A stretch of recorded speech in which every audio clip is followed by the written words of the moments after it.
Bueno, a continuación, en esta oportunidad, vamos a ver algunos conceptos relacionados a el mecanismo por el cual se desencadena el parto.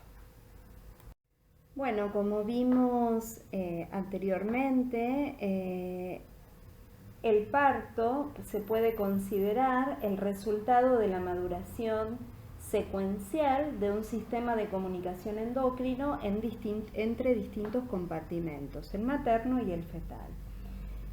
Como ustedes ya saben, el periodo de gestación en la mujer tiene una duración de aproximadamente de 280 más o menos 7 días. Esto es aproximadamente, como bien lo indica en esta gráfica, de volumen sanguíneo en función de la duración del embarazo en semana, es aproximadamente 40 semanas, que es lo que dura la gestación en la mujer. Y al final de este periodo, el feto humano mide unos 450 milímetros y pesa aproximadamente en promedio 3 kilogramos. La placenta en este momento tiene un volumen medio de aproximadamente 500 mililitros y el volumen del líquido amniótico en el cual el feto está sumergido es de aproximadamente 1 litro. Este contenido distiende el útero hipertrofiando de esta manera el miometrio, cuyas fibras aumentan hasta 10 veces su longitud. También el miometrio aumenta su contenido en proteínas contráctiles, ATP, colágeno, glucógeno, fosfato de creatina, proteínas estructurales, entre otras cosas, y estos cambios obedecen a la acción de los esteroides placentarios sobre el útero, como lo vimos en el video anterior. Actualmente se desconocen los mecanismos por los cuales el parto se desencadena en la mujer. El conocimiento de los procesos fisiológicos responsables del inicio del parto no es solo un problema académico, sino que es la principal causa de morbilidad y mortalidad infantil en los países industrializados, donde son los nacimientos prematuros un problema socioeconómico y de salud pública mucho más relevantes que los derivados del cáncer y las enfermedades cardiovasculares.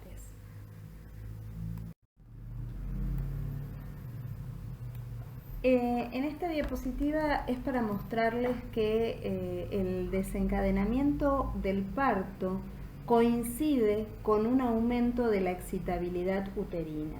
Y esta excitabilidad uterina aumenta porque ocurren dos cosas simultáneamente. A lo largo del periodo de gestación de embarazo hay cambios hormonales progresivos y hay cambios mecánicos progresivos. ¿Cuáles son estos cambios hormonales progresivos? Durante todo al final, digamos, de la gestación, va aumentando el cociente estrógenos-progesterona, va aumentando la concentración de la oxitocina materna y oxitocina fetal, del cortisol fetal y obviamente el aumento de las prostaglandinas fetales, que van a ser las responsables de desencadenar el proceso del parto. ¿Y por qué se debe esto? ¿Por qué el aumento del cociente estrógeno-progesterona se piensa que es desencadenante del parto? Bueno, en la mayoría de los mamíferos el inicio del parto se asocia con una caída de los niveles de progesterona plasmática en la madre, en la gestante. Esto no sucede en la mujer, ¿sí? Gestante a término. Si bien el miometrio se ha observado que posee un menor número de receptores a progesterona, la concentración plasmática no disminuye. Durante todo el embarazo, como vimos anteriormente, la progesterona es la hormona responsable de la insensibilidad del útero a todos los estímulos desencadenantes del parto, es decir, es la responsable de mantener al útero insensible a la acción de las prostaglandinas básicamente y a la acción de la oxitocina. ¿Y cómo es que hace esto la progesterona? Bueno, la progesterona induce hiperpolarización de las células miometriales, dificultando la propagación y la sincronización de la contracción del miometrio. El parto entonces se va a iniciar cuando se levanta este bloqueo dado por la progesterona sobre la actividad del miometrio. Y la progesterona puede ejercer su acción localmente sobre el endometrio. ¿Y cuándo se va a levantar este bloqueo? Cuando aumente demasiado la concentración de estrógenos. Son los estrógenos quienes contribuyen a crear esta condición favorable para el desencadenamiento del parto. Promueven los estrógenos la formación de unos puentes de baja resistencia entre las células del miometrio que son importantes para sincronizar todas las contracciones. Los estrógenos van a estimular la síntesis de distintos fosfolípidos, incrementando la incorporación del ácido araquidónico a los glicerofosfolípidos, y por lo tanto son los estrógenos los que van a estimular la producción de prostaglandinas. Además, como dijimos anteriormente, existen cambios mecánicos progresivos que van a ir aumentando la excitabilidad uterina. ¿Cuáles son estos factores mecánicos? Por un lado tenemos la distensión de la musculatura uterina y por otro lado la distensión del cuello uterino. En relación a la distensión de la musculatura uterina, el simple estiramiento de las vísceras dotadas de musculatura lisa aumenta fácilmente su contractilidad. Además, la distensión intermitente, como la que experimenta de forma reiterada el útero con los movimientos del feto, también puede inducir contracciones adicionales en el músculo liso. Otro de los factores que hace que aumente la excitabilidad uterina es la distensión del cuello uterino o del cérvix. Hay razones para pensar que el estiramiento o la irritación del cuello uterino tienen una especial importancia en la producción de las contracciones uterinas. Por ejemplo, es frecuente que el obstetra induzca el parto cuando al romper las membranas la cabeza del feto distiende el cuello con más energía de lo habitual o lo irrita de alguna u otra manera. Entonces, tanto los cambios hormonales como los factores mecánicos van a estar relacionados con el aumento de la contractilidad uterina, que es lo que va a participar de este proceso que es el parto. El mecanismo del parto es, como ustedes ya saben, se debe o está desencadenado por un reflejo de tipo neuroendocrino. Ustedes ya conocen que al final de la gestación la mujer embarazada presenta un aumento de glucocorticoides y que estos glucocorticoides van a inducir la maduración del pulmón fetal, van a tener que estar relacionados con los mecanismos de termorregulación del feto, depósitos de glucógeno, es decir, que el aumento de los glucocorticoides maternos son esenciales para la vida del neonato. En esta diapositiva vemos hacia el lado izquierdo cómo la corteza suprarrenal del feto, ¿sí?, es estimulada por la ACTH, liberada por su adenohipófisis, y estos glucocorticoides son los responsables, por un lado, de estimular la síntesis de prostaglandinas, que como vimos anteriormente, estas prostaglandinas van a estar relacionadas con la contracción del miometrio. Y por el otro lado, vimos que son los responsables de la disminución de la secreción de progesterona. Es decir, que por un estímulo de origen desconocido, esta adenohipófisis fetal va a liberar ACTH, que hace que aumenten los glucocorticoides, y esto por un lado va a originar elevación de las prostaglandinas y por el otro lado disminución de la progesterona. Ahora bien, la madre, a través de diferentes señales sensitivas, hace que se libere a nivel de la médula, ¿sí? Se libere a nivel de médula, no, hace que a través de señales sensitivas que son recibidas esas aferencias por la médula espinal, se envía esa información sensitiva hacia el hipotálamo, ¿sí? O hacia la hipófisis materna, pero en este caso, a nivel hipotalámico, lo que se va a hacer es estimular la producción de oxitocina que se va a liberar a nivel de la neurohipófisis. Es la oxitocina la que va a ser responsable de la contracción del miometrio. En la imagen de la derecha tenemos resumido aproximadamente lo mismo, es decir, que tanto un aumento de los estrógenos como un aumento de la distensión uterina por el incremento del tamaño del feto hace que aumenten los receptores de oxitocina a nivel del miometrio. Este aumento de receptores de oxitocina hace que la oxitocina, por un lado, lo que hace es estimular la síntesis de prostaglandinas, y por otro lado lo que hace vía adenilato ciclasa, estimular las contracciones uterinas. Al contraerse el útero, esto hace que se dilate el cuello del útero y se distienda la vagina, y por lo tanto eso genera un estímulo proveniente del cuello del útero y de la vagina que hace que haya una retroalimentación positiva sobre la secreción de oxitocina, estimulando de esta manera aún más las contracciones uterinas. En esta imagen les muestro que tienen que recordar que en el líquido amniótico, al final del periodo de gestación, la concentración de prostaglandina, sobre todo la F2-alfa y la E2, aumenta muchísimo.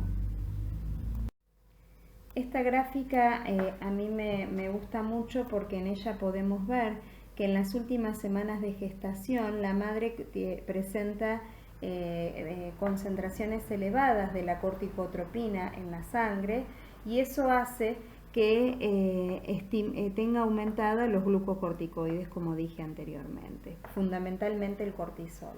El cortisol puede difundir a la placenta, y en la placenta, a través de un feedback positivo, va a ir hacia el hipotálamo del feto, donde en el feto lo que va a hacer es estimularse el factor liberador de corticotrofina, que al actuar sobre la adenohipófisis hace que se estimule la síntesis de ACTH o adrenocorticotrofina.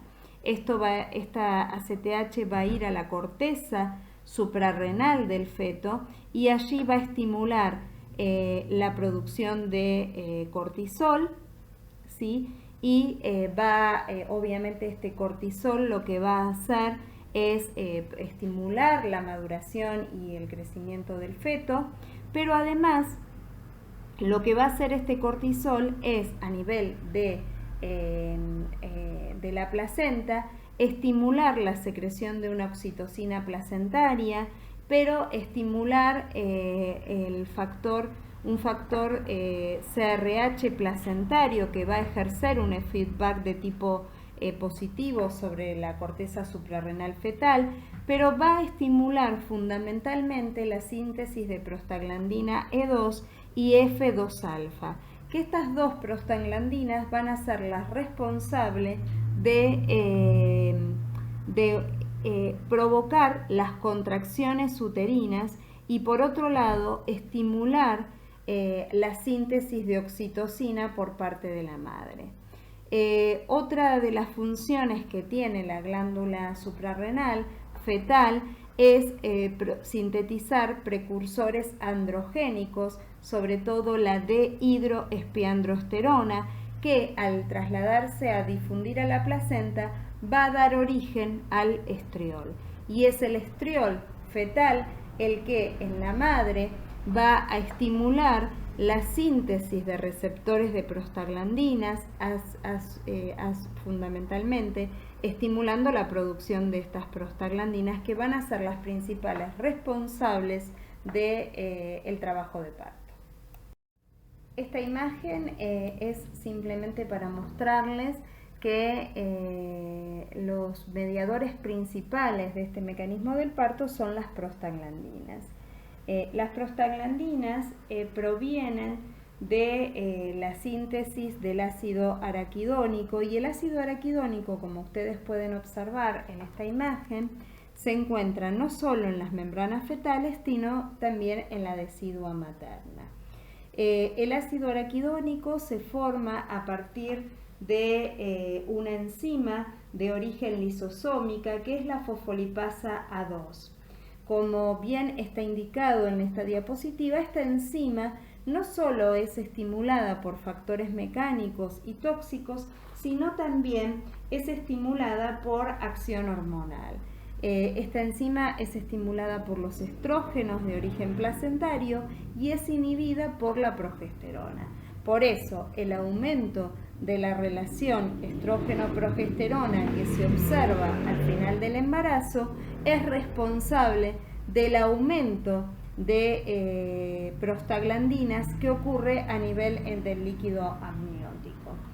La prostaglandina, la fosfolipasa A2, entonces va a transformar a los glicerofosfatos presentes en las membranas fetales y en la decidua en ácido araquidónico, y el ácido araquidónico, por acción de una enzima que es la prostaglandina sintetasa, se transforma en prostaglandinas. Las prostaglandinas principales son dos tipos. Son la prostaglandina de la familia de tipo E, que es la E2, y la F2-alfa. Ambas prostaglandinas lo que hacen es estimular la contracción del miometrio, y esto lo hacen desde la semana 7 a 10 de la gestación, y su potencia relativa permanece casi constante durante todo el embarazo. La acción de estas prostaglandinas está mediada por receptores específicos presentes en el miometrio, que no cambian en número o afinidad con el inicio del parto, sino que las prostaglandinas lo que hacen es lo siguiente: aumentan, por un lado, la contracción del calcio citosólico, ¿sí?, alterando los flujos de entrada, ¿sí?, o bien impidiendo la captación del mismo por el retículo sarcoplásmico. La otra cosa que hace es que al aumentar la concentración del calcio citosólico, activa de esta manera toda la maquinaria contráctil, ¿no? Por otra parte, también las prostaglandinas lo que hacen es actuar sobre el colágeno cervical y sobre la síntesis de los proteoglucanos. Entonces, lo que hacen de esta manera es estar implicadas en el proceso de dilatación cervical. ¿Y cómo hacen este efecto? Bueno, es lo que tienen anotado acá en esta diapositiva. Por un lado, inhiben la síntesis del colágeno, incrementan su solubilidad y su degradación, también estimulan la producción de una enzima que es la colagenasa por acción de los macrófagos, estimulan la síntesis de ácido hialurónico por los fibroblastos y de esta manera lo que están haciendo es todo esto en conjunto actuar sobre el proceso de dilatación cervical. El comienzo del parto es un mecanismo que todavía no se sabe muy bien, es un mecanismo de retroalimentación positiva y existe una teoría que pretende explicar el desencadenamiento del parto. ¿En qué consiste esta teoría? Esta teoría establece que durante todos los meses del embarazo el útero experimenta episodios de contracciones que son muy rítmicas pero muy lentas y suaves, y estas son las contracciones de Braxton Hicks. Estas contracciones se hacen cada vez más intensas hacia el final del embarazo y luego cambian en cuestión de horas de una manera muy brusca hasta el punto de hacerse muy fuertes y comienzan a distender el cuello del útero y a forzar el paso del feto a través del canal de parto. Estas contracciones intensas son las que comienzan a denominarse contracciones del parto. No se sabe cuál es la razón por la cual este ritmo, que al principio es lento y débil, pasa luego a ser de una manera brusca, fuerte y más continua. Lo que se piensa es que hay una teoría que dice que la distensión del cuello del útero por la cabeza del feto acaba adquiriendo la intensidad suficiente para desencadenar un reflejo que aumenta la contractilidad del cuerpo del útero. Esta contractilidad empuja el feto hacia adelante, lo que distiende aún más todavía el cuello y mantiene el proceso de retroalimentación positiva. Este proceso se repite varias veces hasta la salida del feto. Esto es lo que dice esta teoría, que en realidad las primeras contracciones del parto, que son contracciones de tipo leves y lentas, obedecen a un principio de retroalimentación positiva. En cuanto la potencia de la contracción uterina sobrepasa un punto crítico, cada contracción da lugar a nuevas contracciones que cada vez se hacen más fuertes hasta obtener el máximo efecto. Hay dos tipos de conocidos de retroalimentación positiva que aumentan las contracciones uterinas durante el parto. Por un lado está la distensión del cuello uterino, que hace que se contraiga todo el cuerpo del útero, y esta contracción distiende aún más el cuello debido al empuje de la cabeza del feto hacia abajo. Y por otra parte tenemos la distensión cervical, que hace que la hipófisis secrete más oxitocina, que es otro mecanismo por el cual se aumenta aún más la contractilidad uterina. Lo que podemos decir es que, entonces, resumiendo, es que hay muchos factores que aumentan la contractilidad del útero hacia el final del embarazo. Hay una contracción uterina que es lo bastante fuerte como para irritar al útero, especialmente al cuello, y por lo tanto aumenta la contractilidad uterina todavía más gracias a un mecanismo de retroalimentación positiva que da lugar a una segunda contracción uterina más fuerte que la primera y una tercera que da más lugar que la segunda. Es decir, que hay un mecanismo de retroalimentación positiva de esa fuerza de contracción que cada vez es más fuerte. La retroalimentación, esta retroalimentación positiva va a crear un círculo vicioso hasta que se alcanza un punto crítico y finalmente el feto que en este caso es el bebé, es expulsado. Bueno, para finalizar es recordar que la mecánica del parto o el trabajo de parto lo podemos dividir en diferentes fases. Tenemos al principio la primera fase, que es la fase de dilatación, la fase de expulsión, y luego, una vez que ya el bebé es expulsado, ocurre la fase de separación y alumbramiento de la placenta, y bueno, y posterior al alumbramiento pueden aparecer los dolores de parto y hay una involución del útero. En la primera fase, que es la fase de dilatación, que son los primeros momentos del parto, las contracciones del útero pueden producirse solo una vez cada 30 minutos. A medida que el parto avanza, estas contracciones se instauran más frecuente, hay una cada 3 minutos, y su intensidad se va a acentuar mucho, y el periodo de relajación que separa a cada contracción de la siguiente se va haciendo cada vez más breve. Las contracciones son combinadas de la musculatura del útero y del abdomen y son características del periodo expulsivo. Las contracciones del parto, por suerte, por fortuna, son intermitentes. Y la primera fase es, o cuando comienza esta fase de dilatación, la cabeza actúa cuando está ubicada en el cuello del útero, en el canal de parto, digamos, actúa como una cuña que abre las estructuras de este canal de parto a medida que el feto es empujado hacia abajo. El primer impedimento importante a la expulsión del feto va a ser el cuello del útero. Hacia el final del embarazo, este cuello se ablanda, lo que le permite de esta manera distenderse cuando las contracciones del parto comienzan en el útero.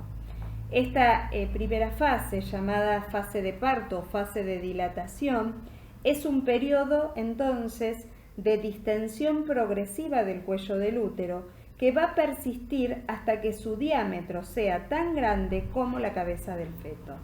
Este periodo puede durar entre 8 y 24 horas en las mujeres primerizas, pero dura menos cuando la mujer ya ha tenido varios partos.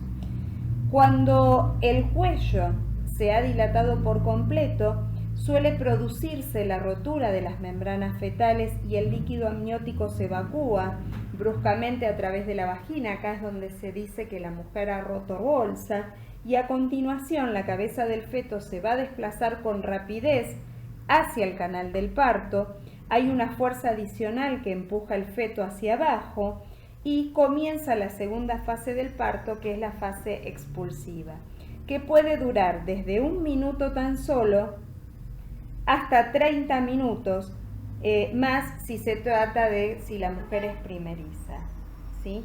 Una vez que el bebé ha nacido, en los 10 a 45 minutos que siguen al alumbramiento, el útero se contrae y se reduce tanto de tamaño que se produce un efecto de cizalla entre sus paredes y la placenta, que acaba desgajando y separando a esta del lugar donde está implantada. Al separarse la placenta, se abren los senos placentarios y esto provoca una hemorragia. La cantidad de sangre que se pierde es de aproximadamente 350 mililitros y cada vez es menos gracias a que las fibras de la musculatura lisa del músculo uterino que rodean a estos vasos sanguíneos se contraen, ¿sí? De esta manera, la contracción del útero después del parto, hace que, cuando el feto sale, hace que los vasos del útero se contraigan, ¿sí? Además, se cree que en esta etapa también pueden aumentar la secreción de algunas prostaglandinas que son de tipo vasoconstrictor, ¿sí? Es decir, que tras el parto hay una involución del útero que se acompaña de un aumento de secreción de prostaglandinas de tipo vasoconstrictoras que provocan un espasmo de la vasculatura del mismo.